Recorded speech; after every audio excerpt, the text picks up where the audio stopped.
Hello guys, देखिए बात वही आ जाती है। जब आप ट्रेडिंग के बारे में सोचते हैं तो मैं आपको एक साइकिल समझाता हूं, जिस साइकिल के बेसिस पे आप ओवरऑल बिना ज्यादा दिमाग लगाए प्राइस एक्शन की एनालिसिस आप कर रहे हैं, दैट इज ओके। आप कोई इंडिकेटर यूज कर रहे हैं टू एंटर और exit the trades, that is okay.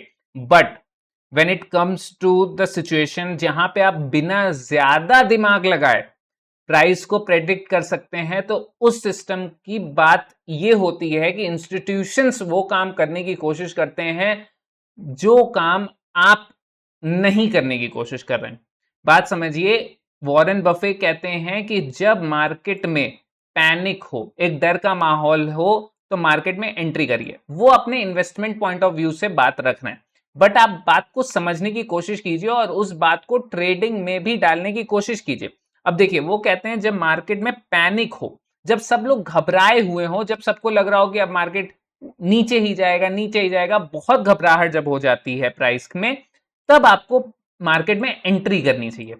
और जब भी प्राइस बहुत अच्छा ऊपर चढ़ चुका हो, या सब लोग ये सोच रहे हो कि मार्केट अब तो कभी भी कहीं भी पैसा डाल दो, पैसा बना के ही देगा, तो उस सिचुएशन में आपको डरने का सिचुएशन बनती है, मतलब मार्केट में से निकलने की बात होती है। When everybody is happy about the price, when everybody is bullish become bearish, when everybody is bearish become bullish, ये वॉरेन बफे कहते हैं। और इस बात को अगर आप इन्वेस्टमेंट पॉइंट ऑफ व्यू से समझना चाहते हैं तो भी समझ लीजिए, लेकिन अगर आप ट्रेडर हैं, आप नॉर्मल स्टॉक मार्केट में ट्रेडिंग करते हैं, तो आपको इस बात को अपने दिमाग में बैठा के एनालिसिस करनी होती है और उसी के अकॉर्डिंग आपको ट्रेड्स भी इंप्लीमेंट करने होते हैं, अपनी पोजीशन भी बनानी होती है। अगर आप ये सारी बातें समझ लेंगे, ओवरऑल मार्केट के इस स्ट्रक्चर को समझ लेंगे, इस प्राइस एक्शन के बिहेवियर को समझ लेंगे, तो आप बहुत आसानी से ज्यादा बिना दिमाग लगाए हुए कल क्या होने वाला है ये एक्सपेक्ट कर पाएंगे। देखिए, ऐसा नहीं है कि इस आइडियोलॉजी से या इस आइडिया से आप हर बार 100% मार्केट को प्रेडिक्ट कर पाएंगे। मार्केट को कोई 100% प्रेडिक्ट नहीं कर सकता। सबसे पहली बात तो ये दिमाग से निकाल दीजिएगा कि इस तरीके से सोच के आप 100% प्रेडिक्शन कर पाएंगे, नहीं। लेकिन 100% में से बहुत 60-65% टाइम आप सही होंगे और लोग गलत होंगे। कैसे, मैं आपको समझाने की कोशिश करता हूं। अब देखिए, प्राइस को देखिए और समझने की कोशिश कीजिए। मैं यहां पे बात क्या बताने की आपको कोशिश कर रहा हूं। अगर आप यहां पे प्राइस को देखते हैं तो ऊपर जाता है प्राइस, यहां से देखिए, यहां मार्केट बहुत बड़ा कंसोलिडेशन दिखाता है, बहुत बड़ा कंसोलिडेशन दिखाता है, एक ब्रेकआउट करता है। इस ब्रेकआउट के बाद देखिए, आप ध्यान से अगर प्राइस को देखें, इट इज वेरी इंपॉर्टेंट कि प्राइस को आप ध्यान से देखें। अब यहां पे मार्केट बहुत टाइम स्पेंड किया, कई बार नीचे जाने की कोशिश किया, हालांकि यहां ब्रेकआउट करने की कोशिश किया। मैं बड़े टाइम फ्रेम पे चल के आपको समझाने की कोशिश करता हूं सो दैट आपको क्लियर समझ में आए। यहां देखिए, यस, बड़े टाइम फ्रेम पे हम देखते हैं। बड़े टाइम फ्रेम पे अगर आप यहां देखें तो आप क्या पाते हैं, इस एरिया में मार्केट एक ब्रेकआउट दिखाता है, उस मार्केट नीचे से तेजी से आता है, एक ब्रेकआउट दिखाता है। ब्रेकआउट दिखाने के बाद मार्केट इसी एरिया में बहुत ज्यादा कंसोलिडेशन कर रहा है और यहाँ रेड कलर की एक अच्छी कैंडल बना के क्लोजिंग दे रहा है। इस एरिया से मार्केट ने ब्रेकआउट दिया था। मार्केट के ब्रेकआउट के बाद यहाँ पे मार्केट को बहुत तेजी से ऊपर जाना चाहिए, जो कि नहीं जाता है, और इसी एरिया में आके मार्केट टाइम स्पेंड करना शुरू कर देता है। अब देखिए, इस प्राइस एक्शन को देखने के बाद, ये जो प्राइस का बिहेवियर है, इसको देखने के बाद एक रिटेल ट्रेडर या थोड़ा सा ज्यादा दिमाग वाले लोग यहाँ पे ये कहेंगे कि प्राइस बहुत निगेटिव हो चुका है और यहाँ पे एक अच्छी रेड कलर की कैंडल की क्लोजिंग भी हुई है, तो हम ये एक्सपेक्ट करेंगे कि मार्केट यहाँ से और नीचे जाएगा और बहुत बड़ा नीचे जाएगा। मतलब बहुत सारे प्राइस एक्शन के ट्रेडर्स भी ये बात बोलेंगे कि प्राइस यहाँ पे निगेटिव दिखता है, बहुत बड़ा नीचे मार्केट जाने की एक उम्मीद रखता है। क्यों? क्योंकि जैसे मैंने बताया कि बड़े टाइम फ्रेम पे मार्केट एक ब्रेकआउट करने के बाद, यहां मार्केट एक ब्रेकआउट करने के बाद जहां से रीटेस्ट लेके प्राइस को बहुत तेजी से ऊपर जाना चाहिए, वहां प्राइस ऊपर नहीं जा रहा है बल्कि कंसोलिडेट करता है। कंसोलिडेट करने के बाद नीचे आके क्लोजिंग देता है, which is a very bad situation for a price action trader. लेकिन अब जैसे मैंने आपको समझाने की कोशिश की थी शुरुआत में कि मार्केट साइकोलॉजी भी एक एलिमेंट होता है ट्रेडिंग का। मार्केट का प्राइस जो है, प्राइस एक्शन रीडिंग अलग होती है और मार्केट साइकोलॉजी अलग होती है। जब आप प्राइस एक्शन रीडिंग और मार्केट साइकोलॉजी दोनों को इंक्लूड करके ट्रेड करने की कोशिश करते हैं तो आपकी ट्रेडिंग बेटर हो जाती है। अब ये कैसे बेटर हो रही है, देखिए यहां पे जब आप देखते हैं इस चार्ट पे, तो एवरीबडी थिंक्स कि अब प्राइस यहां से नीचे जाएगा। When everybody thinks something, then price does the opposite. कहने का तात्पर्य यहां यह है कि मार्केट इस वक्त क्या दिखता है, कंप्लीटली बेरिश दिखता है। आज की क्लोजिंग अगर आप 5 मिनट के टाइम फ्रेम पे देख लें तो it is a very very bearish closing. मतलब है कि प्राइस यहां खुलता है, नहीं ऊपर जा पाता है, ऊपर जाने की जो कोशिश होती है वो भी फेल होती है, एक डबल टॉप बनता है और उसके बाद जो सेलिंग आती है वो बहुत शार्प सेलिंग आती है। शार्प सेलिंग के बाद मार्केट बिल्कुल भी ऊपर जाते हुए क्लोजिंग नहीं देता है, बल्कि नीचे आके ही क्लोजिंग देता है, which is a very clear sign कि मार्केट कंप्लीटली बेरिश है।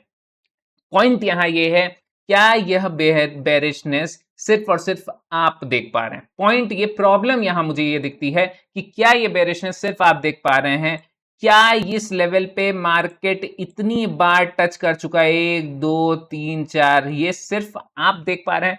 पॉइंट ये है कि ये पॉइंट आप नहीं, लाखों करोड़ों लोग देख पा रहे हैं। और अगर कोई सिचुएशन लाखों करोड़ों लोगों को स्पेसिफिक दिख रही होती है तो वहां एक माइंडसेट बनता है एक रिटेल ट्रेडर का।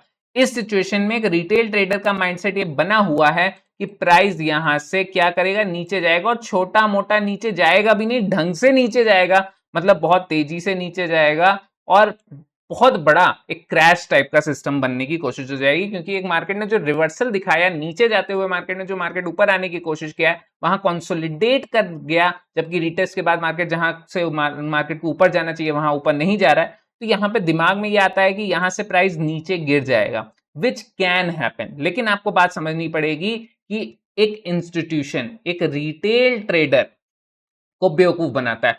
ओवरऑल प्राइस को देखते हुए आई कैन एंटिसिपेट, मैं ये नहीं कहूंगा कि मैं गारंटी देता हूं, लेकिन 95% मुझे ऐसा लगता है कि प्राइस कल ऊपर जाता हुआ आपको दिखेगा। अब ये मेरी एंटिसिपेशन क्यों है? जैसे मैंने कहा कि जब मार्केट में सब लोग पैनिक सिचुएशन में चले जाते हैं, जब मार्केट एक्सट्रीमली बेरिश दिखने लगता है, जब सबको दिख रहा है कि मार्केट एक लेवल के सपोर्ट पे चौथी बार हिट कर रहा है और मार्केट ब्रेकडाउन कर ही देगा, वहां से मार्केट रिवर्स करता है। और इसमें मेरा मानना यह है कि मार्केट अभी बुलिश हो जाएगा। क्यों बुलिश हो जाएगा? ये रेंज बहुत बड़ी है, ये रेंज बहुत बड़ी है, और इस रेंज में मैंने जैसे आपको बताया भी है, कई बार बताता आया हूं कि रेंज को तोड़, अगर बड़ी रेंज है तो रेंज को तोड़ने में टाइम लगता है। यहां मार्केट ने ब्रेकआउट दिखाया, ब्रेकआउट का फेलियर हुआ, अब मार्केट आ गया ब्रेकडाउन करने। अगर मार्केट को ब्रेकडाउन करना ही है, ऐसे ब्रेकडाउन नहीं हो सकता, नो नो नो, मार्केट को ब्रेकडाउन करना है तो यहां पे मार्केट को बहुत टाइम बिताना पड़ेगा, क्योंकि ये रेंज बहुत बड़ी है। अगर मार्केट ऐसे सिचुएशन में ब्रेकडाउन करता ही है, रिवर्स करेगा, शार्प रिवर्स करेगा, जैसे यहां पे आप शार्प रिवर्स देखते हैं ना, मार्केट नीचे की तरफ आता है, उसी तरीके से मेरा मानना यह है, अगर मार्केट मान लेते हैं कि नीचे निकला भी, तुरंत ऊपर आने की कोशिश करेगा। तो मेरा यहां अंडरस्टैंडिंग क्या रहेगी? मेरी अंडरस्टैंडिंग यहां बहुत सिंपल रहेगी कि अगर प्राइस एक ब्रेकडाउन दिखाता है तो ऐसे नहीं निकल सकता, प्राइस को यहां कंसोलिडेट करना पड़ेगा, टाइम बिताना पड़ेगा, लड़ना पड़ेगा, झगड़ना पड़ेगा, अपनी रेंज को छोटा करना पड़ेगा। जब रेंज छोटी होगी तभी ब्रेकडाउन हो सकता है। तो उसके लिए अगर बिना ब्रेकडाउन स्ट्रगल किए प्राइस नीचे निकलता है तो मैं एंटिसिपेट करूंगा प्राइस ऊपर आ जाएगा। तो यहां पे किस तरीके से हम एक्सपेक्ट कर रहे हैं प्राइस का मूवमेंट? अगर प्राइस तेजी से नीचे निकलता है तो शार्प रिवर्सल ऊपर की तरफ आपको देखने को मिल सकता है। अगर यहां पे कहीं भी प्राइस नीचे निकलता है विदाउट 2 3 4 घंटा बीता, मैं कहता हूं 12 बजे के बाद निकलता है तभी नीचे की तरफ ट्रेड लिया जा सकता है, वरना ट्रेड बनता नहीं है। अगर प्राइस यहां पे टाइम स्पेंड करता है और इस लेवल को ब्रेक करता है, एक रेड कलर की कैंडल बनाता है, उसका लो ब्रेक करता है, कुछ भी नहीं करना है, आप बैठे रहना है। मेरा मानना यह है इस लेवल के नीचे आपको बैठे रहना है जब तक एक ग्रीन कलर की कैंडल ना बने। ग्रीन कलर की कैंडल का हाई ब्रेक हो, ऊपर की तरफ आप पोजीशन बना सकते हैं। अगर प्राइस हमारे इंपॉर्टेंट लेवल पे आ ही जाता है विच इज 23,692 और यहां ग्रीन कलर की कैंडल बनाता है, उसका हाई ब्रेक करता है, तो ऊपर की तरफ पोजीशन बन सकती है। अगर मार्केट यहां गैप डाउन खुलता है, छोटा गैप डाउन खुलता है, ग्रीन कलर की कैंडल का वेट, उसका हाई ब्रेक, ऊपर की तरफ हम 1:3 का रिस्क रिवॉर्ड रेशियो रखते हुए एक टारगेट अचीव करने की कोशिश कर सकते हैं। रिस्क कितना रहेगा? रिस्क रहेगा, आपका एक इंडिकेटर होता है एटीआर। एटीआर इंडिकेटर अपने चार्ट पे लगाइए 5 मिनट के टाइम फ्रेम पे, उस एटीआर इंडिकेटर की वैल्यू चेक कीजिए। ये आ गई कैंडल, मान लीजिए इस कैंडल के लो के नीचे आप एंट्री करना, तो इस कैंडल की एटीआर की वैल्यू चेक कीजिए। 26 यहां दिखाएगा, हर कैंडल की एक एटीआर की वैल्यू होती है। जितना भी एटीआर की वैल्यू दिख रही है उतने पॉइंट का एसएल लगा दीजिए और उसके कंपैरिजन में 1:3 का रिस्क रिवॉर्ड रेशियो रख दीजिए। तो यहाँ अगर प्राइस नीचे खुलता है, आपको वेट करना है ग्रीन कलर की कैंडल, उसका हाई ब्रेक ऊपर की तरफ, आप 1:3 रिस्क रिवॉर्ड रेशियो रख सकते हैं। अगर फ्लैट खुलता है और नीचे निकलता है, तेजी से निकलता है नीचे की तरफ, आप एंटिसिपेट नहीं कर सकते कि प्राइस मूव करेगा, क्योंकि करेगा तो फिर रिवर्स भी शार्पली करेगा, क्योंकि यहाँ पे स्ट्रगल अभी हुआ नहीं, अभी भी स्ट्रगल मार्केट ने किया नहीं। तो मार्केट को अगर निकलना ही है किसी एक डायरेक्शन में, तो बहुत अच्छा स्ट्रगल देखने को मिलेगा। यहाँ ऐसे फ्री फ्लो में मार्केट नहीं गिर जाना चाहिए।